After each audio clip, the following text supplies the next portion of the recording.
شایان خلیل بھائی کہتے ہیں شیعہ کتب حدیث کی حقیقت کیا ہے، یعنی اہل سنہ علماء توسی تبریسی وغیرہ کے بارے میں کیا کہتے ہیں؟ بھائی جان یہ میری ایک ناقص رائے میں آپ بھائیوں کے سامنے رکھ. دیکھیں پہلی بات تو یہ ہے کہ آپ کچھ بھی نہیں کہہ سکتے ان کتابوں کے بارے میں، چونکہ آپ کو معلومات نہیں ہے. حقیقت یہ ہے، میں آپ کو یہ مشورہ دیتا ہوں کہ پہلے آپ پڑھ لیں. اب جن کتابوں کے اوپر آپ اپنی رائے دے رہے ہیں اور آپ کہہ رہے ہیں ناقص رائے ہیں، تو دیکھیں پہلے آپ پڑھ لیں ان کے بارے میں، چونکہ آپ کو تو یہ بھی پتہ نہیں تھا کہ شہید ثالث کون ہے. آپ تو کہہ رہے تھے کہ شہید اول شیعوں کے ہاں علی ہے، شہید ثانی شیعوں کے ہاں حسین ہے، شہید ثالث ششتری ہے. تو بہتر یہ ہے کہ آپ پڑھ لیں، آپ شیعوں کے بارے میں مطالعہ کریں، اسٹڈی کریں، تو آپ کو اندازہ ہو جائے گا. پھر اس کے بعد آپ آ جائیں، پھر آپ نقد کریں، کوئی مسئلہ نہیں ہے، لیکن پہلے آپ اسٹڈی کریں، پڑھ لیں. یہ دیتا ہوں کہ جب حدیث صحیح سند سے ثابت ہو، اس کا متن ہر علت سے پاک ہو، وہ کسی بھی کتاب میں ہو، توسی تبریسی کی ہو یا بخاری مسلم، آزمائش شرط ہے کہ ایسے کوئی حدیث آپ کے پاس ہے ہی نہیں جو صحیح سند سے ثابت ہو، جس کی سند کاملاً صحیح ہو اور آپ کے ہاں جو جروحات ہیں ان میں سے کوئی جرح اس کے پر وارد ہی نہ ہو. ایسی حدیث آپ کے کسی کتاب میں بھی بسمیت بخاری اور مسلم کسی کتاب میں بھی نہیں ہے، بے فکر رہیں. ایسی حدیث کہ جس میں کسی راوی کے اوپر آپ کے محدثین نے جرح کی ہوں یا اس کے سند پہ دیگر اشکالات ہوں، آپ کے کسی کتاب میں بھی نہیں ہے. ہم پھر بھی کہتے ہیں، یہاں سے ولی اثر مؤسسے سے کئی دفعہ جو ہے یہ چیلنج دیے جا چکے ہیں. آپ کے بعض علماء نے کوشش بھی کی ہیں، لیکن وہ ان کی کوشش ناکام ہو گئی ہے. ان کے پاس کوئی صحیح سند بھی نہیں ہے اور آپ کے پاس بھی نہیں ہے. کوئی بھی صحیح سند آپ پیش کریں اور آپ کہیں کہ ہاں یہ آپ کے ہاں آپ ہی کے قواعد کے مطابق یہ صحیح ہے، پھر آپ دیکھتے ہیں کہ اس کے اوپر ہم کیسے جرح کرتے ہیں.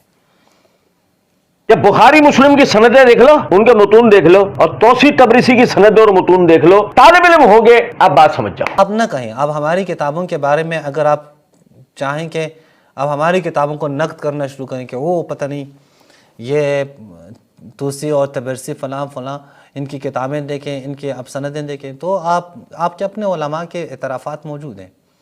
آپ ظاہر آپ جائیں دیکھیں، آپ کتاب الایمان آپ بخاری میں بھی پڑھ لیں، وہ کتاب الایمان آپ اصول کافی میں بھی پڑھ لیں.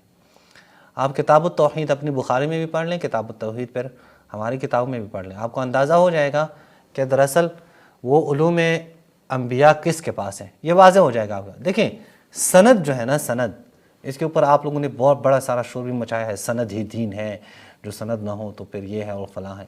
سند متن کے اثبات کے لیے، متن کو ثابت کرنے کے طرائق میں سے، طرق میں سے ایک طریقہ ہے. پھر بھی کہتا ہوں، سند متن کو ثابت کرنے کے طرق میں سے ایک طریقہ ہے.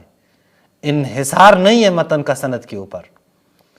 یہ جو آپ لوگوں نے یہ شروع کیا نا کہ صرف سند سند سند، وہ کیوں شروع کیا ہے وہ ہمیں پتہ ہے کہ کیوں آپ لوگوں نے شروع کیا. لولا الاسناد، وہ پتہ نہیں دین ختم ہو جائے گا، کچھ بھی نہیں رہے گا، وہ آپ لوگوں نے کیوں شروع کیا وہ واضح ہے. لیکن اب اپنی کتابوں کی طرف دیکھیں ہماری کتابوں کے اوپر وہ بندہ اشکال اٹھائیں جو جس کی اپنی کتابیں تو ان اشکالات سے دور ہوں. میں باقی تو جو آپ کے ہاں جروحات ہیں وہ تو میں بیان نہیں کرتا، فقط میں ایک جرح بیان کرتا ہوں. تدلیس نام تو آپ نے سنا ہے اور آپ بیان بھی کرتے ہیں یہ فلاں مدلس ہے اور یہ ہے اور وہ ہے.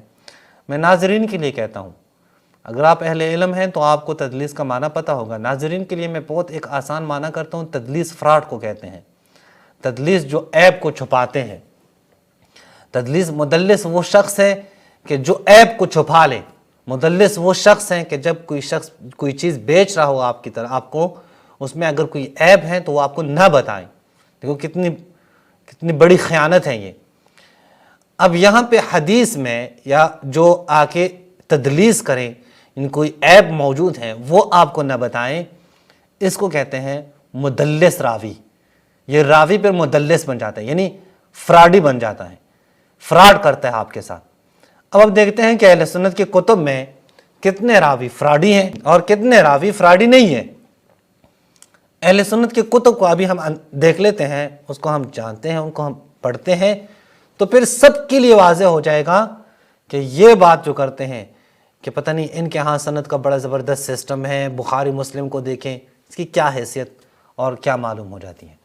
پہلی بات تو یہ ہے کہ اگر آپ ان کی کتابوں میں دیکھیں تو بہت سارے راویوں کے ساتھ یہ لکھا ہوتا ہے وَهُوَ مُدَلِّسٌ وَهُوَ يُدَلِّسُ، یہ مدلس ہے. لیکن اس کے باوجود بھی میں کہتا ہوں کہ یہ جو انہوں نے بیان کیا ہے، یہ انہوں نے بہت سارے راویوں کے بارے میں چھپایا ہے جو مدلس ہیں، لیکن انہوں نے چھپایا ہے.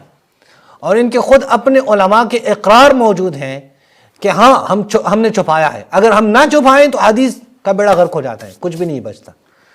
یہ حاکم نشاپوری صاحب ہیں، دیکھیں معرفت علوم الحدیث، دیکھیں حاکم نشاپوری صاحب کی کتاب ہے، مشہور کتاب ہے ان کی، دار ابن حزم سے چھپی ہے، 355 نمبر صفحے پہ وہ کیا کہتے ہیں؟ وَلَمْ أَسْتَحْسِنْ ذِكْرَ أَسَامِ مَنْ دَلَّسَ مِنْ أَئِمَّةِ الْمُسْلِمِينَ، اہل سنت کے ائمہ میں سے، اہل سنت کے اماموں میں سے جو مدلسین ہیں، جو فراڈ کرتے ہیں، کہتے ہیں میں ان کا ذکر کرنا درست نہیں سمجھتا، مستحسن نہیں سمجھتا۔ کیوں؟ صیانۃ للحدیث ورواته، تاکہ حدیث اور حدیث کے راوی بچ جائیں۔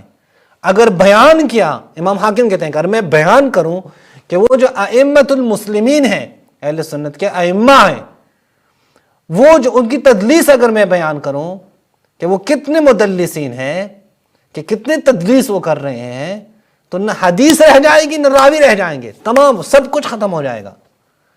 یہ تو جناب مولانا صاحب آپ حاکم نشاپوری کا شکریہ ادا کریں، آپ تمام کے تمام اہل سنت شکریہ ادا کریں کہ انہوں نے آپ کے حدیث کو، ان کی حفاظت کی ہے حدیث کی، وہ مدلسین کے نام نہیں بتائے ہیں۔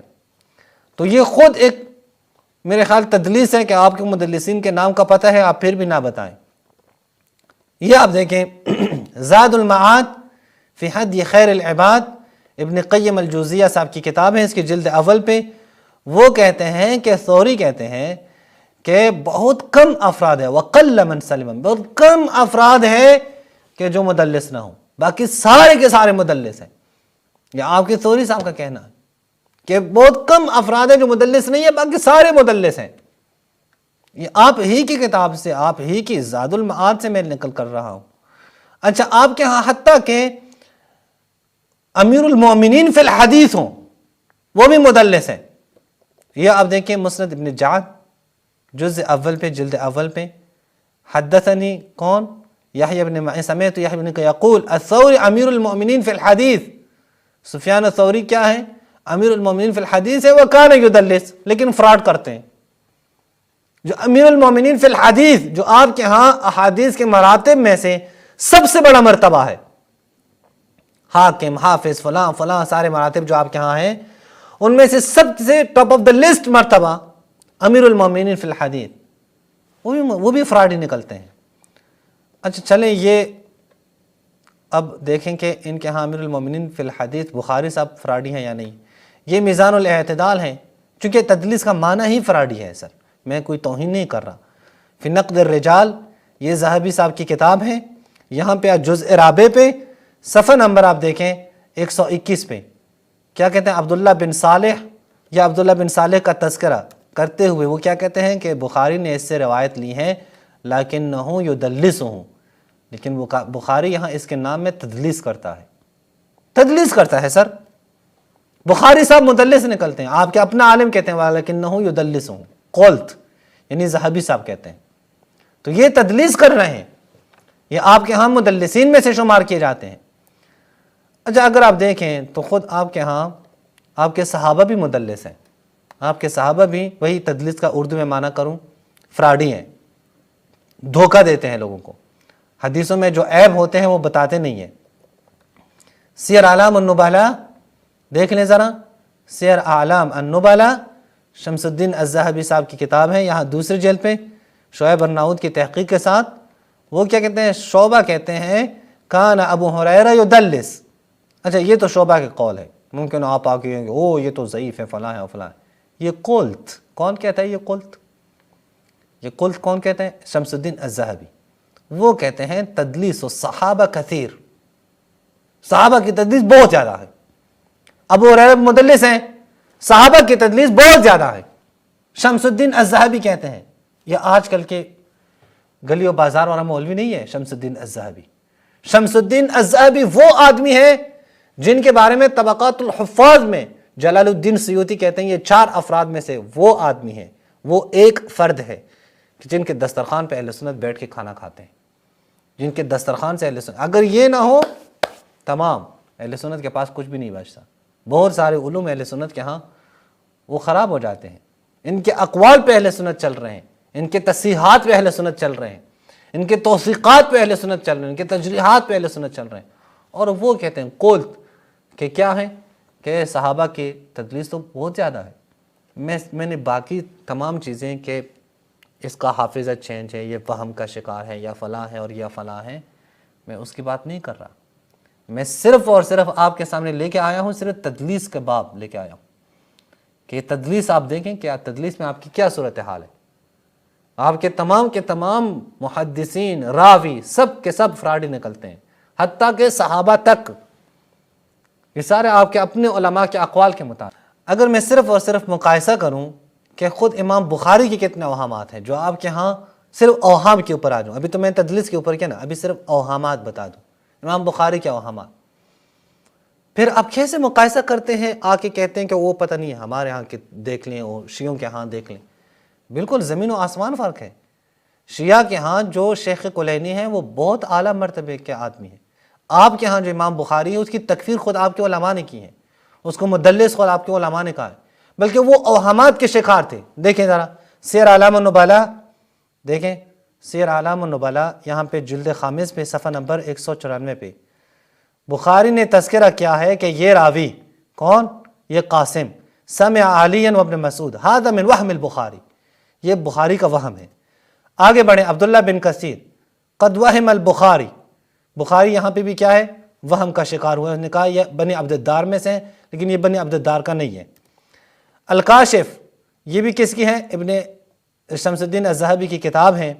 یہاں پہ بھی آپ صفحہ نمبر 390 پہ دیکھیں، قال البخاری، بخاری نے کہا یہ یزید بن نعامہ کے لیے صحبت ہے، صحابی ہے، فواہمہ، یہ وہم ہے بخاری کا. یہ میزان الاعتدال ہے، ذہبی کی کتاب ہے. یہاں پہ جلد ثانی پہ صفحہ نمبر 343 پہ وہ کیا کہتے ہیں؟ حکم بن عتیبہ کون ہے؟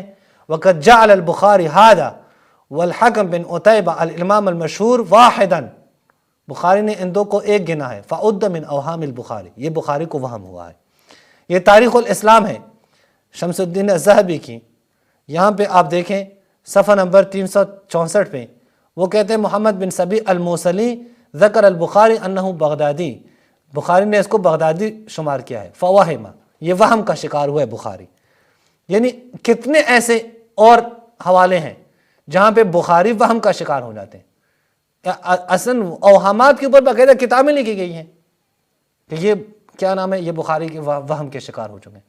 تو آپ کیسے مقایسہ کرتے ہیں اہل سنت کے احادیث کا شیعہ احادیثوں پہ؟ کہتے ہیں شیعہ احادیث پتہ نہیں کچھ ہے بھی نہیں، اور یہ ہے اور وہ ہے.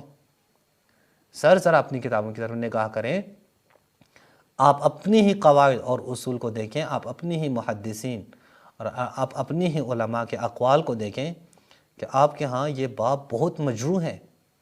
آپ کے ہاں یہاں پہ کوئی بھی نہیں بچتا اس باب میں، یہاں تو آپ کے ہاں کوئی ہے ہی نہیں. اس لیے تو ہمارے اساتذہ نے کئی سالوں سے یہ چیلنج کیا ہے کہ کوئی ایک صحیح سند پیش کریں، جو ابھی تک آپ لوگ پیش نہیں کر سکتے.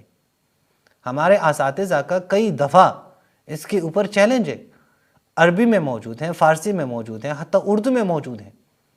اردو میں آپ کے ایک عالم نے کوشش کی تھی لیکن ناکام ہوا اپنی کوشش میں. وہ جروحات دیکھ لیے جو روایت اس نے پیش کی تھی سلسلۃ الذہب کے نام سے. آپ اگر ہمت کر سکتے ہیں تو اگر آپ اپنے آپ کو اس عالم سے زیادہ عالم سمجھتے ہیں تو پیش کریں، کوئی ایک صحیح سند پیش کریں. اس سند کو پھر آپ دیکھیں اس کی کیا حالت بن جاتی ہے. اب سندوں کے اوپر آپ زیادہ غرور نہ کریں، تکبر نہ کریں، آپ کی سندوں کی حالت بالکل برباد ہے. یہ جو آپ لوگ کہتے ہیں صححہ البانی و فلاں اور یہ اور وہ، یہ سب کے سب جو ہے نا لفاظی ہے. یہ لفاظی ہیں، صححہ البانی و شعیب ارناؤوط و فلاں، یہ صرف لفاظی ہیں جو آپ نے اپنے عوام کو ان لفاظیوں میں مبتلا کیا ہے. ان الفاظوں کے چکر ہیں. حقیقت میں کچھ بھی نہیں، صحیح سندیں آپ کے پاس موجود ہی نہیں ہیں تو پیش کریں. والسلام علیکم ورحمۃ اللہ وبرکاتہ.